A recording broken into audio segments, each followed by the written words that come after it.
Hey guys, Prowl 1701 here, and today we're going to talk about Remembrance of the Daleks, the special edition on the Season 25 box set. Now, as I'm recording this, I have not gotten my box set just yet. However, one of my subscribers has, and he's a very clever fellow, and he said, you know, you probably don't want to have to wait until yours comes in, because the waiting really is the hardest part. How would you like to go ahead and watch them while you're waiting on it? And I said, yes, great, help me out with that. So, I have got to see the special edition, and we're going to talk about the most important thing first, the most important thing that just blows me away, and of course makes this the definitive version of this story: updated laser effects. You guys know, if you watch my channel, how much Prowl likes him some updated laser effects, especially considering the laser effects in Remembrance of the Daleks I've always had a problem with. They look weird. They look like they were filmed for like a 3D movie or something. They always look a little weird. They're not bad by any means. They just look weird. Whereas I love the laser effects in this. Because, again, the original laser effects just always bothered me. They always rubbed me a little wrong. I love the way they look now. They just look gorgeous. This story would be the definitive version of this story on that alone. But they look gorgeous. I love the fact that, just like the original version of the effects, the Renegade Daleks have laser effects that are the traditional teal color of the Daleks, whereas the Imperial Daleks have the orange laser blast. I like they have different color laser blast. For some reason, that's just something I really, really like.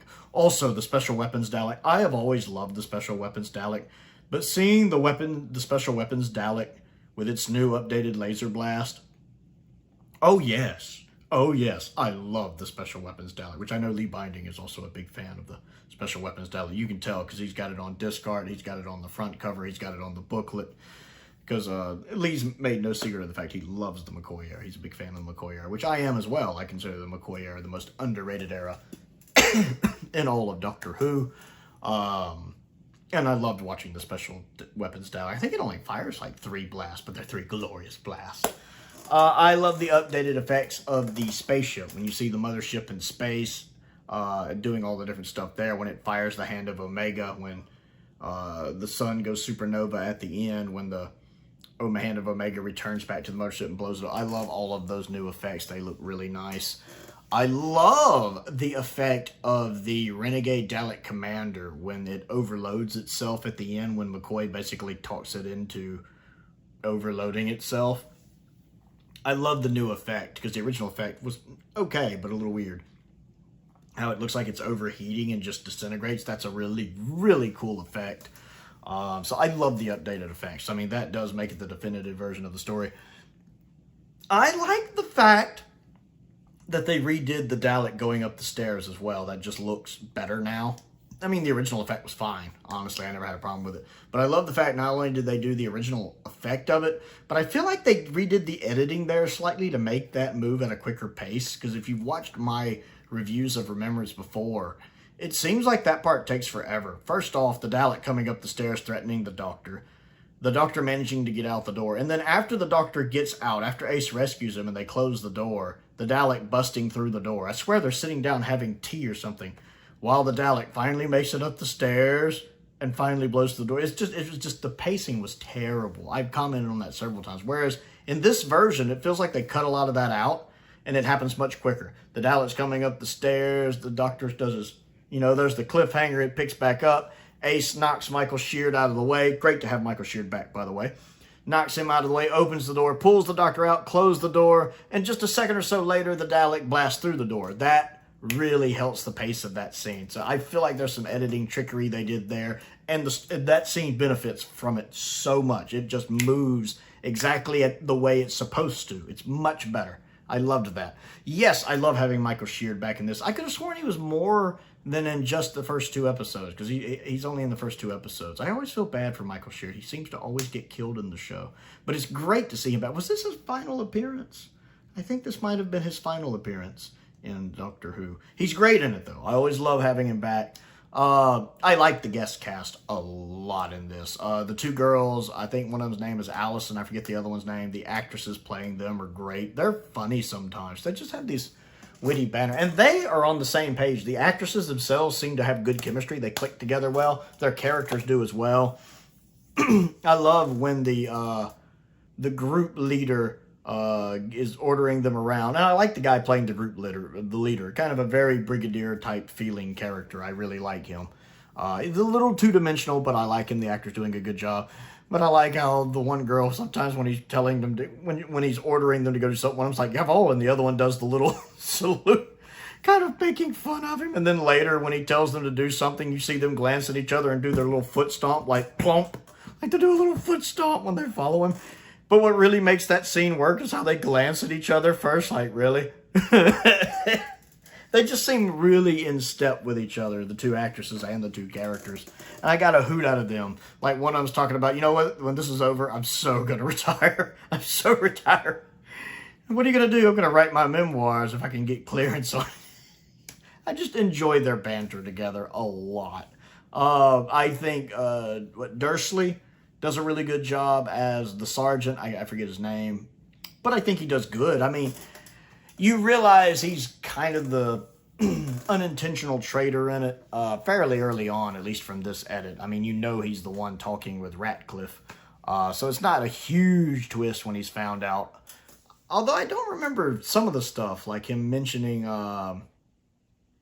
he's a little xenophobic.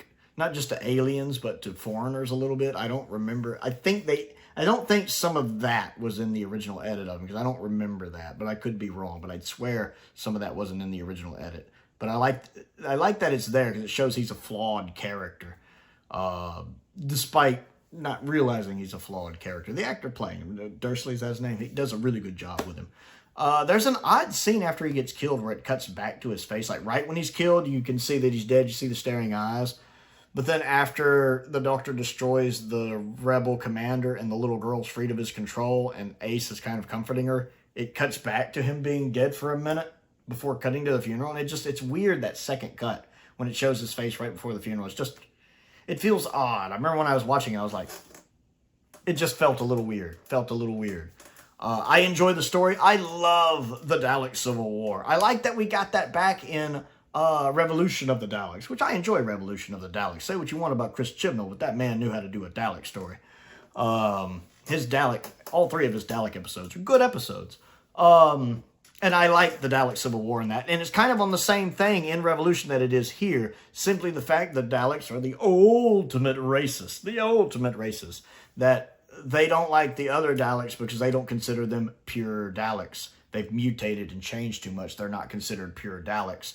So they must be eradicated. Again, the same reason the real Daleks slaughtered the other Daleks in Revolution of the Daleks.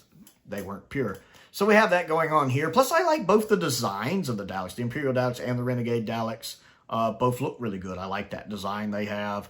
I love the fake out of making you think Davros is working for the Renegade Daleks when you see the chair and you assume he's in it, just for it to be the girl. And, of course, Davros is actually kind of morphed into the Emperor Dalek of the Imperial Daleks at the time. I like the kind of fake out done there. I like the girl in this. Her acting is really good. I don't like that little theme song that accompanies her a lot. That dun, dun, dun, dun, dun, dun. Oh, I hate that. I've mentioned that before several times. I don't like that. But the actress playing her does a really good job. She has this little smile that's terrifying. Like when she kills the sergeant. She has that little smile on, and then when she enters the room, Ace is in, she closes the door, she smiles again. She got this creepy little smile, this kind of unearthly smile, I guess is the best way to put it. Like, you know, you see her walking toward you, and you're just like, she's going to kill me, isn't she? So my hat's off to the actress there, and it's interesting that she was kind of under Dalek control causing all that, and once it was snapped, you know, she was just a little girl again and very upset. I will admit the little ball that's supposed to be the Dalek's time control thing, you know, that has the little electricity going through it, is a little hard for me to take seriously because I grew up in the 80s and the 90s when you could buy those. You know, they were just a little knick-knack you could have, or you could put your fingers on them and the lines would trace your fingers. You know, we all had those back in the day. So to me, it's just a kind of a glorified toy, so it's hard for me to take it seriously as like the Renegade Dalek's time controller. I also love the improved effect on the Hand of Omega when it's moving around on its own. That just looks so much better. It always looked really odd with that 80s technology when it's supposed to be floating on its own. It looks so much better now. There's a couple other editing pieces I noticed, like when Sylvester McCoy is talking with Jeffrey from the Fresh Prince of Bel-Air, because I can never remember his name. That's just what I think of him as. I think most of us, that's what we think of. He's Jeffrey from the Fresh Prince of Bel-Air. First off, that scene is really good when the Doctor's talking about ripples. That's a really good scene. But the scene when the Doctor sees the girl looking in, the Renegade Dalek girl, and she runs off, I don't remember that being there, so I wonder if that was added back in. And then when the Doctor leaves him a coin, he picks it up and goes, 1991. He looks over and there's the Doctor. I don't remember that either, so I wonder if that wasn't in the original transmitted version and it's something they added back in, because I don't remember that scene. Also, wouldn't he be thinking, this guy just gave me some fake money? I know I'd be chasing him out the door like, hey! Okay, I wouldn't actually be doing that, but still. So I wonder if that was kind of added in, or if I just didn't remember it with my memory. And then I like that this is the first time where you really see Chessmaster McCoy. Like, you know, season 24, so McCoy's not silly, clowny McCoy like a lot of people think he is. Like he's often thought of in Time of the Run. He's actually pretty serious in most of those stories. Even Delta and the Bannerman and Paradise Towers. He's a lot more serious. But I think season 25, when he confronts Davros, is the first time you really get to see the Machiavellian side of him, that master manipulator, Chessmaster McCoy. I love Chessmaster McCoy. When he goes through all of this trouble to manipulate Davros into using the Hand of Omega, and not only wiping out all of Skaro, but destroying the mothership as well. You really get that sense of, you really don't want to screw with the Seventh Doctor. The Seventh Doctor can be the scariest Doctor of them all. I know some people would argue Capaldi, which right off the bat they're wrong. Capaldi's a big softy on the inside. We know that. I like the way somebody described Capaldi once. Hard exterior, soft interior. I would argue Matt Smith is harder, because Matt has a soft exterior but a hard interior. Whereas Capaldi, again, hard exterior, soft interior. Matt Smith's another Doctor I wouldn't want to mess with when he's on a bad day. And then Eccleston, of course, is one you can throw into that mix, because he's pretty dangerous too when he wants to be. But for my money, McCoy is the Doctor you don't want to screw with. Do not mess with the Seventh Doctor.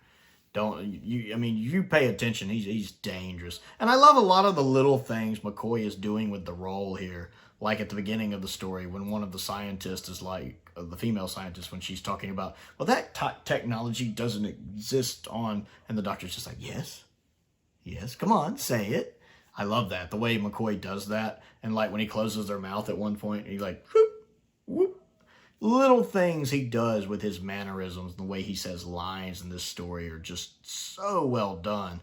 I like when he pulls Ace behind a little tent to hide with his umbrella. All the little things like that. Of course, Ace is great. Sophie is great. Ace beating up a Dalek is always iconic. I love that. I love the fact the Doctor touches on how he's happy the boombox got destroyed because that technology doesn't need to leave here. Once again, touching on the ripples in time thing, that she shouldn't have it. Which I didn't remember that scene. I always wondered if, was that in the transmitted version, or do I just not remember it because my memory's like that? But yeah, I really enjoyed, I've always liked Remembrance of the Daleks. It's not my favorite 80s Dalek story. That's probably Resurrection. But this is definitely the definitive version. I like this edit a lot. For the most part, like I said, there's a couple parts, maybe like that coin being from 91. If that wasn't in the transmitted version, I don't think it needs to be there. But for the most part, I like the edit. I love the updated effects. Because I'm not one of these people that, no, it must be the original effects. Which, if that's you, hey, cool, I respect that. But, you know, I always have to keep in mind that if they could have afforded to have done better effects at the time, they would have done better effects at the time. So I see this as more the definitive version of the story. If they could have made the story look like this in 1988 somehow, they probably would have, if they could have afforded it and it was possible. I really like these effects. Every now and then you get an effect that doesn't, you know, it looks a little out of place, but not much, not enough for me to even really take note of. I feel like the effects blend in pretty well. I feel like they blend in a little better than in Happiness Patrol. And I like the updated version of Happiness Patrol a lot, but there are times where the effects don't quite match, where it's a slightly jarring. Whereas here, it's fine. It doesn't really bother me. So yeah, Remembrance of the Daleks. Definitely the definitive version of this story. It fixes some of my nitpicks. Again, those laser blast, those laser effects from the Daleks always felt off for me. while they didn't look bad, I just never really was thrilled with them. They just looked a little weird, a little wonky. Whereas now they look perfect. They look absolutely perfect. And it's surprising to me how much that really makes me like the story even more. Probably likes his updated laser blast. So yeah, Remembrance of the Daleks. It's still a fantastic story. It looks great also. The restoration work looks really, really good on it. So I want to know what you think of this new version, this special edition of Remembrance of the Daleks. What scenes did you notice the differences between? Because some of you probably notice this stuff better than I do. So looking forward to Dan's comparison videos of the visuals for all of the stories in this season. I absolutely love Dan the Man's channel. I love his comparison videos. I'm very much looking forward to seeing those. So don't forget to click the like button and let me know your thoughts. Comment down below. Let's talk about it. Don't forget to click the subscribe button. I also have a Patreon if you would like to support me on that. There's a link to that down in the description below. I also want to give a shout out to a couple of my top tier patrons, Sam Venning and Colin Coney. I appreciate their support as I do the support of all of my patrons. I also have a P.O. box if there's anything you would like to send me to look at and review. A link to my Amazon wish list is down there. A link to my Amazon UK wish list is also down there. I update those regularly if you want to check those out for stuff I'm interested in. Got several of those collection box sets on there I'd like. The standard editions, I like those a lot. And most importantly, thank you for watching.